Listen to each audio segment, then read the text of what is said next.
Oke, Kenapa Makassar ya udah. oke. Selamat malam Mas Iksan ya. Kembali lagi Selamat malam Mas Kori.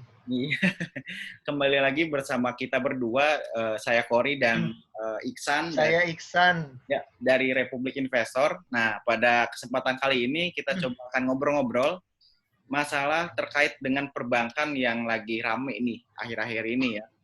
Khususnya untuk perbankan BPD gitu. Dua perbankan, dua saham BPD. Nah, yang memang menjadi banyak pertanyaan dari teman-teman investor gitu ya. Kita coba share dulu share screen dulu. Oke, nah ini San. Jadi kemarin ini kan kita tahu semua ya, kita udah tahu di akhir Juni kalau nggak salah bahwa pemerintah itu mengeluarkan kebijakan terkait dengan suntikan dana ya. Nah, yang pertama Ya. itu suntikan dana terhadap 4 bank BUMN sebesar 30 triliun. Nah, ini dalam upaya dalam pemulihan ekonomi nasional gitu ya. Jadi disuntik dana 30 triliun. Nah, besarannya itu kita bisa lihat di sini besarannya untuk Bank Mandiri 10 triliun, BRI 10 triliun, BNI 5 triliun, dan BTN 5 triliun. Nah, dari berita ini memang responnya positif ya untuk harga saham, karena pada waktu itu harga sahamnya ketika muncul berita ini ya langsung naiknya lumayan signifikan juga lah waktu itu ya. Gitu. Nah, jadi memang buat teman-teman semuanya ini sekedar informasi bahwa selain analisa teknikal maupun fundamental, sentimen pasar pun juga penting kita perhatiin gitu, entah itu yang positif maupun negatif, karena biasanya memang itu yang bisa kita andalkan pada saat ini gitu. Setiap kali ada kebijakan ataupun berita positif, nah itu bisa jadi bahan untuk kenaikan harga sahamnya gitu. Nah, Ya. terakhir ada Mungkin nambahin Kor. Mungkin kalau mungkin ya ada yang nanya teman-teman nih kenapa Mandiri sama BRI lebih gede dibandingin BNI sama BTN gitu kan. Mungkin lebih kepada prioritas pemerintah ya dalam upaya melakukan recovery atas pertumbuhan ekonomi gitu. Jadi sebagai tambahan informasi, Mandiri ini 10 triliun diperuntukkan gitu ya. Penyaluran kredit diutamakan ke sektor pariwisata gitu ya atau tourism yang mana memang terdampak gitu ya. yeah. Jadi dari pemerintah minta tolong Mandiri untuk menyalurkan kredit ke sektor tersebut, sedangkan BRI diprioritaskan menyalurkan kredit ke sektor mikro gitu, kredit mikro. Makanya mungkin atas dasar dua prioritas itu, tourism dan mikro kredit, ya itu yang menjadi prioritas pemerintah dalam menumbuhkan recovery, dalam mengupayakan agar pertumbuhan ekonomi dapat recovery. Jadi porsinya lebih besar ya, karena kedua bank ini memang sasarannya langsung kepada sektor yang terdampak gitu ya, dari tourism. Iya, mungkin yang paling terdampak ya, meskipun banyak sektor terdampak. Ya, siap gitu. Jadi cukup besar nih dari Bank Mandiri maupun BRI ini, setidaknya ada satu napas segar ya buat perbankan, khususnya Bank Mandiri atau BRI gitu ya, dapat suntikan dana gitu ya, lumayan lah buat nanti menyalurkan kepada sektor yang terdampak gitu. Iya. Tapi sebagai tambahan lagi, bentar aja Kor, bentar. Balik dulu, balik dikit. Nah, sebagai tambahan informasi aja bahwa bukan berarti ketika kita bilang akan ke tourism dan mikro, itu langsung, oh bank akan menyalurkan itu langsung jebret gitu. Enggak, karena bank juga lihat-lihat dulu gitu, nggak bisa, kondisinya nggak bisa langsung disalurkan. Nah, sebenarnya sekarang kondisi bank tuh lagi over liquidity sih gitu. Karena uangnya banyak, tapi belum berani nyalurin kredit. Gitu sih, sebagai tambahan informasi ya. Ya, Jadi jangan langsung berpikiran akan langsung disalurin gitu. Tapi peruntukannya udah ada, tinggal kapan nyalurinnya. Nah, itu yang sambil melihat keadaan ekonomi. ya. Oke, siap. Lanjut, Kor. Lanjut. Nah, Ya. kemarin banget nih hari Senin kalau nggak salah diikuti dengan kebijakan yang selanjutnya gitu. Kalau kemarin 4 bank BUMN besar, nah ini suntikan dana lagi sebesar 11,5 triliun yang kabarnya memang batasannya sampai 20 triliun kalau nggak salah ya. Ini tahap pertama ini 11,5 triliun kepada Bank Pembangunan Daerah atau BPD. Nah, besarannya berapa aja? Sini sudah ada datanya juga. Bank Jawa Barat 2,5 triliun, Kemudian Bank DKI juga 2 triliun, Jawa Tengah 2 triliun, Jawa Timur 2 triliun, dan Bank Sulawesi Utara dan Gorontalo 1 triliun. Sisanya ada BPD Jogja dan Bali ya yang masih dalam kajian. Masih dikaji ya katanya ya. Masih dikaji, masih belum tentu nih bisa dikasih atau enggak. Nah, dari beberapa bank BPD ini yang sudah tercatat dan listing bisa dibeli sahamnya itu baru 2 ya, Bank Jawa Barat dan Bank Jawa Timur ya, BJBR dan BJTM. Yap. Nah, jadi memang harapan kita sebenarnya dari sentimen ini udah bagus nih, San. Punya sentimen positif berkaitan dengan kebijakan ini. Nah, ini yang respon pasar yang cukup bagus juga selama 2 hari ini dari kebijakan ini muncul. Nah, sebenarnya kalau misalnya kita dari sudut pandang investor, kira-kira antara Bank Jawa Barat dengan Bank Jawa Timur itu bagusan mana? Nah? Lebih menarik mana? Lebih menarik mana gitu? Dari sisi apa nih? Dari fundamentalnya maupun secara teknikalnya. Kita coba bongkar lebih dalam lagi ya, San ya. Habis ini kita coba dari sisi apa dulu nih? Fundamental dulu apa teknikal dulu? Dari fundamental dulu nih. Dari fundamental, kita skornya mana nih yang lebih bagus nih? Kita battlein aja nih antara Bank Jawa Barat dan boleh. Meskipun gue orang Jabar nih, San. Jadi harus Subang ya? Iya, orang Subang nih. Tapi harus ngelihat nih mana yang memang bagus secara laporan keuangannya. Oke, San. Oke, jadi sebelumnya mungkin gue nambahin dulu ya. Bank Jabar itu termasuk bank BPD favorit sih. Dari sisi fundamental ya, tanda kutip. Maksudnya favorit kenapa? Terlepas fundamental gimana, kita lihat aja. Banyak cabang. Di antara BPD itu Bank Jabar yang paling banyak cabangnya, nggak cuma di Jabar. Jakarta banyak. Di Sumatera ada, di Sulawesi mungkin ada. Itu sih. Nah, sekarang coba kita lihat ya, dari sisi laporan keuangan. Tadi kan dari sisi lapangan gitu. Bahwa Bank Jabar tuh cabangnya lebih banyak dibandingkan Bank Jawa Timur. Nah, sekarang kita lihat dari sisi fundamental. Di sini kita ada 13 kriteria yang kita coba buat gitu ya. Pertama dari sisi harga. Nah, dari sisi harga ini kita memberikan skor lebih tinggi kepada Bank Jawa Timur. Kenapa? Karena dari sisi investor lebih mudah gitu ya dalam membeli harga saham dibandingkan BJBR. Tapi bukan berarti dia lebih murah ya. Maksudnya mahal itu kan relatif. Lebih terjangkau. Tapi ya lebih mudah, lebih terjangkau, lebih affordable. Nah, terus kedua, kita laba bersih. Nah, laba bersihnya ini Bank Jawa Timur lebih unggul dibandingkan Bank Jawa Barat gitu ya. Ini terlihat gitu ya ini laporannya per kuartal 1 2020. Jadi di sini laba bersihnya lebih menang BJTM, maka kita kasih skor 1. Dari sisi net interest margin atau NIM juga lebih tinggi ya, dikarenakan laba bersihnya lebih tinggi di saat asetnya lebih rendah. Jadi make sense ya. Jadi justru Bank Jawa Timur ini hebat. Asetnya nggak lebih tinggi dibanding Bank Jawa Barat, tapi bisa menghasilkan laba bersih dan NIM yang lebih tinggi. Itu keren sih. Ketiga aset. Nah, kita kasih Bank Jawa Barat 1 skornya karena lebih tinggi dibandingkan Bank Jawa Timur. Sebagai tambahan informasi, Bank Jawa Barat ini juga merupakan bank dengan total aset BPD terbesar ya dibandingkan BPD lain. Gitu. Dan dia masuk ke dalam daftar 15 bank dengan total aset terbesar di Indonesia. Jadi emang Bank Jawa Barat ini benar-benar bank besar ya asetnya. Inilah solid asetnya ya. Karena kelihatan di cabangnya banyak, nggak cuma di Jawa Barat. Warganya banyak. Merata. Banyak dia, benar-benar banyak. Bahkan ada salah satu daerah, gue lupa daerah mana. Kan ini kan Bank BPD ini kan harus payroll-nya sesuai BPD-nya kan. Misalkan nih lu di Bandung, lu di Subang, pasti gajian atau PNS payroll-nya BJB. Tapi ada provinsi lain, itu payroll-nya BJB. Bayangin saking hebatnya. Nah, udah ya gue lanjut. Dari sisi ROA, lebih tinggi BJTM, maka kita kasih skor 1 karena tadi ya kelihatan dari ROA kan net income dibandingkan total aset. Net income-nya lebih tinggi dan total asetnya lebih kecil. Maka wajar apabila ROA-nya lebih tinggi dibandingkan Bank Jawa Barat. Maka kami kasih skor 1. Dari sisi ekuitas, seiring total aset yang lebih besar, tentunya ekuitasnya juga make sense lah kalau lebih besar. Gitu ya. Yeah. Jadi Bank Jawa Barat untuk ekuitas dia menang. Kita kasih skor 1.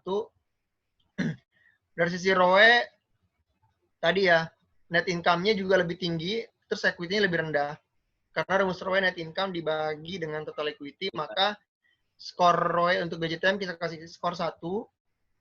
Dari sisi DER lebih rendah BJTM, maka kita kasih skor 1 karena DER yang paling baik adalah DER yang lebih rendah dibandingkan peers-nya.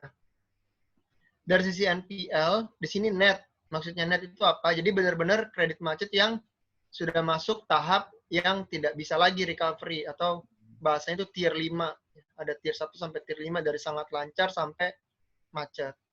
Net ini jadi yang benar-benar macet. Kan ada, kalau gross tiernya 3, 4, 5, kalau net 5 aja. Itu yang kita masukin.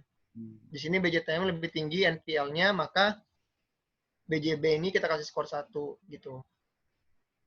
Terus LDR ini loan to deposit ratio. Jadi tingkat penyaluran kredit dibandingkan dengan total depositonya gitu. Semakin tinggi semakin baik. Artinya apa? Artinya ketika depositonya ada di bank, itu depositonya bisa kembali disalurin gitu. Kan bank ngambil marginnya dari situ. Dia ngasih rate ke deposito, ke pemegang deposito berapa persen, dia nyalurin kredit berapa persen. Selisihnya itulah keuntungan bank. Maka lebih tinggi lebih bagus. Gitu ya. PBV, price to book value, karena sama, jadi sama-sama dikasih skor 1 ya. Book value, jadi price to book value-nya termasuk murah lah, karena lebih rendah dibandingkan dengan 1. Terakhir dari sisi CAR, capital adequacy ratio, tingkat modal, itu semakin tinggi semakin bagus ya. Karena OJK pun mensyaratkan dulu ya, itu 8%. Sekarang kalau saya nggak salah itu 18%. Atau 16%. Nah, intinya CAR ini atau modal semakin tinggi semakin bagus. Nah, dalam hal ini persentasenya lebih tinggi BJTM, maka kita kasih skor 1.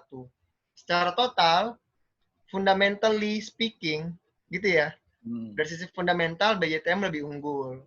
Nah, ini kan dari sisi fundamental. Jadi memang bagi pemegang investor yang jangka panjang, yang BJTM lebih baik dari sisi kriteria-kriteria yang kami pilih ini. Ya, cuman bagaimana dengan sisi teknikal? Apakah BJTM juga masih lebih atraktif? Silahkan, Kang Kori. Jadi memang secara fundamental ini bisa terlihat ya dari efektivitas BJTM ini cukup bagus ya, karena dia bisa mampu memanfaatkan sumber daya yang mereka miliki gitu, entah itu dari sisi asetnya ataupun ekuitasnya. Ini terlihat dari ROE, terlihat juga dari ROA-nya, dan net income-nya atau laba bersihnya yang memang jauh lebih besar. Padahal secara aset yang dimiliki itu jauh, lumayan jauh ya, antara 123 triliun dengan 69,7 triliun gitu. Jadi ini cukup bagus, efektif banget dalam memanfaatkan aset dan ekuitas untuk menghasilkan labanya gitu. Jadi secara keseluruhan di sini memang terlihat bahwa secara fundamental bahwa BJTM ini pilihan terbaik di antara dua saham BPD ini, BJBR dan BJTM. Ya. Nah, lalu dari sisi fundamental. Dari sisi fundamental, kita coba lihat dari sisi teknikalnya. Sebenarnya kalau misalkan teknikal itu sebenarnya bisa kita lihat setelah kita lihat fundamentalnya. Kapan kita masuk atau keluarnya, momentumnya tepat nggak, atau secara trennya seperti apa. Kita coba lihat secara teknikal ya. Oke, bentar. Ya, sambil nunggu, jadi BJTM ini emang lebih favorit sih fundamental, karena dividennya juga tinggi kan, terbukti. Iya, betul. Karena fundamentalnya tadi. Oke, gimana nih teknikal nih? Nah, sebetulnya ini ya, kalau misalkan kita bicara tentang teknikal, pertama ini untuk BJBR. Untuk BJBR ya, ntar hapus dulu. Untuk BJBR ini memang secara tren masih turun ya, secara jangka panjangnya masih turun. Sama, kita lihat juga dari sisi BJTM-nya seperti apa untuk saat ini. Nah, kalau BJTM agak sedikit mendingan ya, karena beberapa bulan ini mungkin dari sekitar bulan April itu cenderung sideways sebenarnya. Kalau dibanding dengan BJTM secara tren dengan BJBR, trennya masih cukup bagus tren BJTM gitu. Karena kita lihat di sini ya ini udah mulai ada pemulihan ya gitu, antara setelah dia turunnya lumayan signifikan dan turunnya pun juga nggak terlalu dalam seperti BJBR. Kalau kita lihat BJBR ya. Iya, BJBR kita lihat dulu deh. Nah, BJBR kalau kita lihat secara teknikalnya ini turunnya justru lebih dalam sebenarnya dibanding dengan BJTM.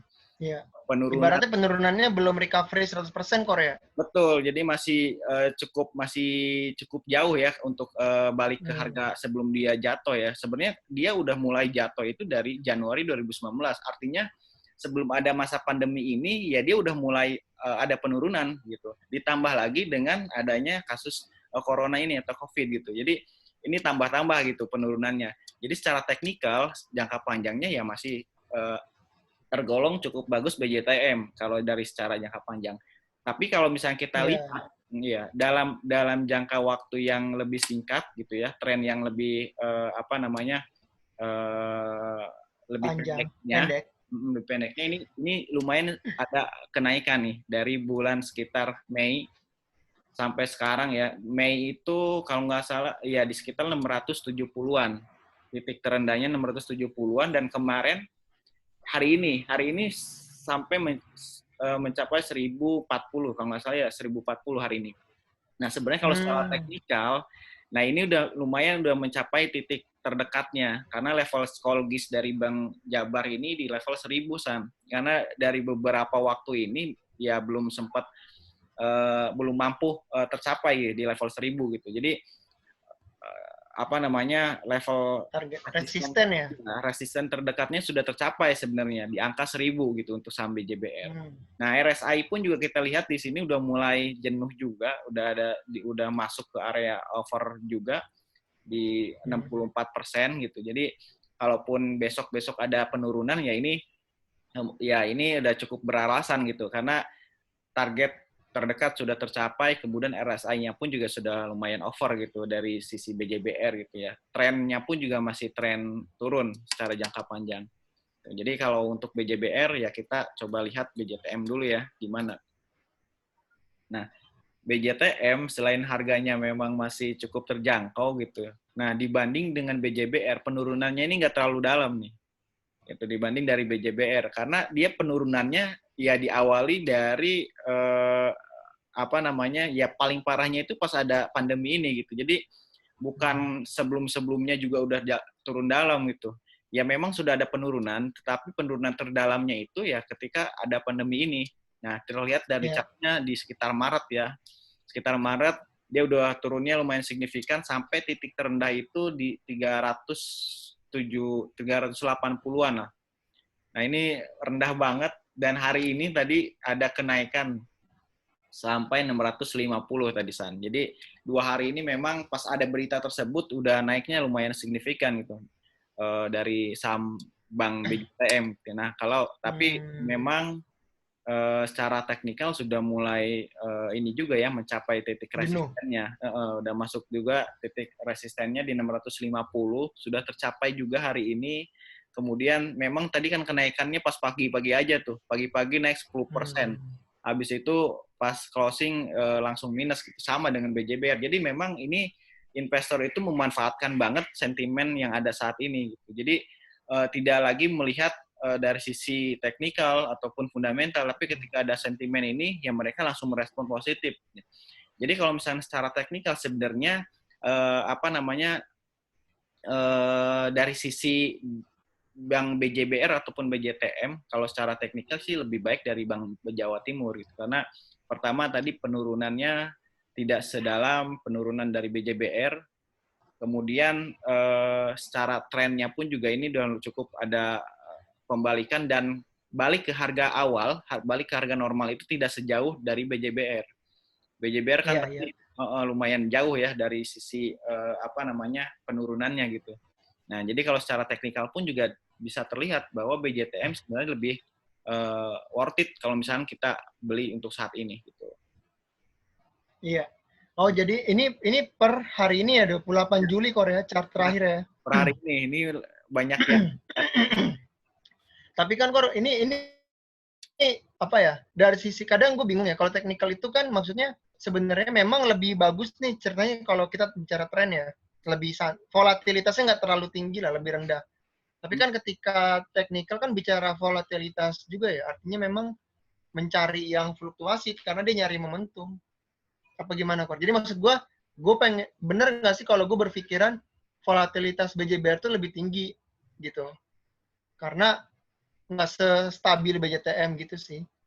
Iya, Tapi balik lagi ke risiko masing-masing kali ya. betul. Jadi kalau misalnya kita bicara tentang teknikal gitu, karena kan orang-orang teknikal yang memanfaatkan teknikal itu sangat melihat likuiditas gitu. Jadi kalau misalnya ada pergerakan di satu saham dengan likuiditasnya yang lumayan tinggi, nah mereka itu suka gitu. Nah di sini kalau misalnya kita lihat memang di antara Bank Jawa Timur sama BJBR sebenarnya nggak terlalu beda jauh ya secara teknikal gitu. Jadi sama sih sebenarnya pergerakan dari likuiditasnya. Tadi pun juga kayak BJTM kan naiknya 10%, langsung turun juga. BJBR pun juga sama, tadi ada kenaikan sampai 1050 kalau nggak salah, 1040, langsung turunin juga gitu akhir-akhir sesi gitu. Nah jadi ya ini terlihat dari beberapa yang investor itu yang memanfaatkan sentimen dari berita ini. Nah kalau misalnya kita seorang investor kira-kira mau milih yang mana, tadi pertama secara fundamental BJTM yang bagus gitu. BJTM. BJTM. Nah kalau secara teknikal pun juga sebenarnya BJTM ini cukup bagus juga dibanding dengan BJBR. Betul. Jadi dari titik terendahnya ini kan udah mulai ada kenaikan lagi ya dari titik terendah. Kemudian penurunan dia dari penurunan sampai titik terendah itu nggak terlalu sejauh dengan BJBR. Gitu. BJBR tadi kan jauh banget penurunannya. Gitu. Jadi trennya masih cukup turun ya, masih turun banget. Jadi kalau untuk BJTM udah mulai ada pemulihan nih. Jadi tinggal nanti dipastiin bahwa dia breakout bertahan di atas. Ke support berapa ya? Ya, misalkan ini nih, kita lihat dari sini. Kita pastikan bahwa si BJTM ini bisa bergerak di atas 590 atau sampai 600. Nah, itu mungkin titik amannya. Kalau sudah di atas itu, ya kita tinggal maintain aja gitu. Karena secara fundamental bagus, ya teknikalnya juga cukup mendukung. Gitu. Iya. Maintainnya ditambah volatilitasnya nggak terlalu tinggi ya, agak rendah dibandingkan BJBR. BJBR lumayan tuh, turun naiknya lumayan tinggi juga gitu. Nah, kalau BJBR kan tadi kita lihat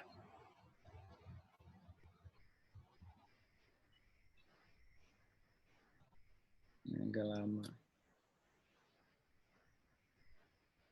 Nah, ini kan masih ini ya, cukup PR-nya cukup banyak. Kalau misalkan balik ke harga awal sebelum dia ada penurunan, nah itu cukup PR-nya cukup panjang gitu. Dari level 1.800 atau 1.900-an, nah sekarang masih 950-an.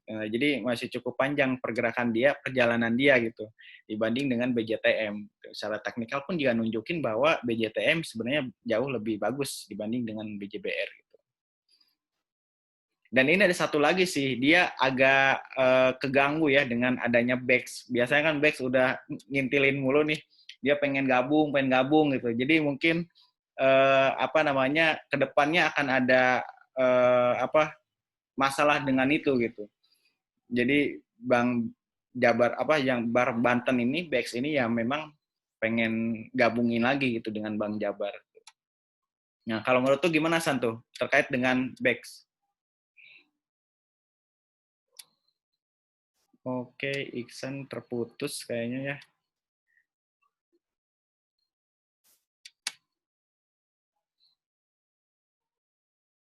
Oke, mungkin karena Iksannya terputus. Nah,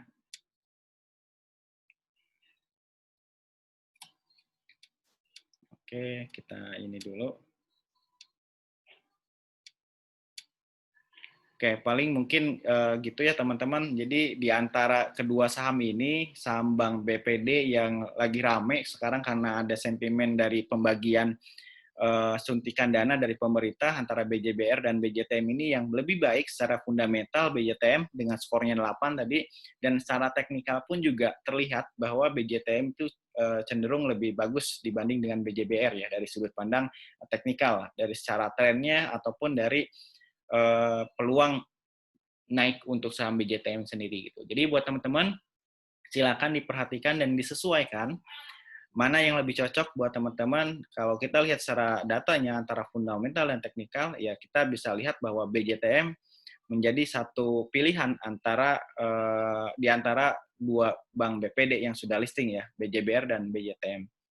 Oke, mungkin cukup sekian dari saya. Jangan lupa buat teman-teman di like dan di subscribe dari channel Republik Investor. Semoga bermanfaat dan jangan lupa tunggu terus updatean dari kita. Dan kalau bila bermanfaat, ya videonya bisa silakan teman-teman share ke teman-teman yang lain. Oke, terima kasih semuanya.